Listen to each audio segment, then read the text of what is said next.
today to express my concern that this bill passed in the Senate yesterday, the McCain-Sanders bill, will not save the lives of vets stuck on the wait list. This bill, as currently written, is designed to protect union jobs, not ailing vets.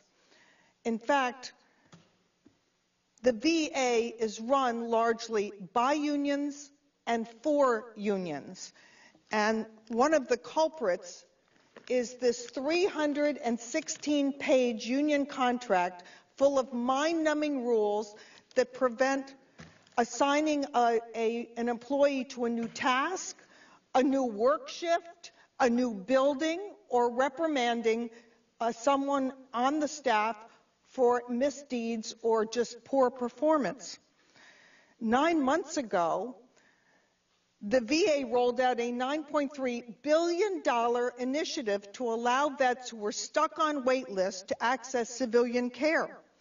But the unions fought it as hard as they could. The American Federation of Government Employees labeled it in their newsletter, The Worker, an attempt to dismantle the VA brick by brick. That's not true, but they vilified it that way. And this current bill sabotages the ability of vets to access civilian care in 3 ways. First of all, it requires, and I'm referring to Section 301, starting on page 21, since I'm sure you'll be reading the bill.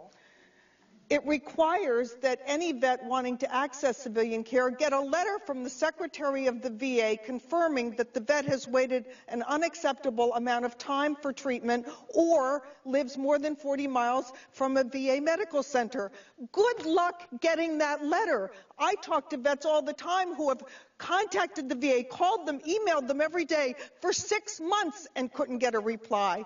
Secondly, if a VA does manage to get the letter and get the choice card and get to a civilian doctor, then he has to hand the card to the doctor, who is instructed to call the VA and get prior approval before treatment. Good luck getting somebody to answer that phone call.